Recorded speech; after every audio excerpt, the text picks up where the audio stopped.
আসসালামু আলাইকুম এভরিওয়ান। সকাল সকাল বেরিয়ে পড়লাম ফুরফুরা শরীফে যাওয়ার উদ্দেশ্যে। আমি এখন রাস্তায় আছি। দেখতে দেখতে আমি ফুরফুরা শরীফের মেন গেট যে আছে সম্মুখে চলে আসছি। ভিতরে এসে তোমাদের সমস্ত দেখাবো। এখন আমি ফুরফুরা শরীফের ভিতরে চলে আসছি, দেখতেই পাচ্ছ। আর আজকে শুক্রবার ছিল, অনেক ভিড় ছিল, তার জন্য ভিড়ের কারণে অত ভিডিও ভালোভাবে শ্যুট হয়নি।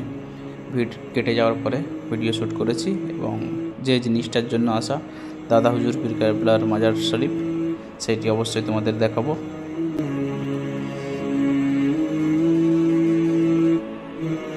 দেখতে দেখতে আমি আর একটা মাজার শরীফের সম্মুখে চলে আসছি, দেখতে পাচ্ছ। এটা একটা মাজার শরীফ, আর আমি ফুরফুরা শরীফে এই ফার্স্ট টাইম এলাম, এর জন্য একটু ভিডিও করলাম তোমাদের দেখার জন্য। আর এটা হলো সেই পুকুর যেখানে সবাইকে গোসল করে ওইখানে ঢুকতে হয়।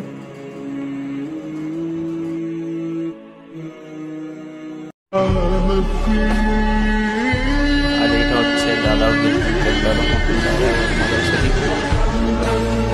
জায়গাটা দেখে মনের মধ্যে যে একটা শান্তি, একটা অনুভব, ওইখানে না গেলে বুঝতে পারতাম না। দাদা হুজুর পীর কেবলা রহমতুল্লাহ আলাইহির এটি মাজার শরীফ।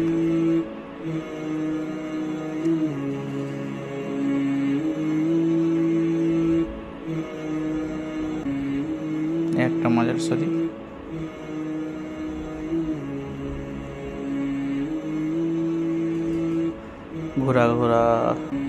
ঘোরাফেরা হলো কিছু, এখানে অনেক কিছু সেল করছে এনারা, তো আমি দেখছিলাম কিছু পারচেস করার জন্য।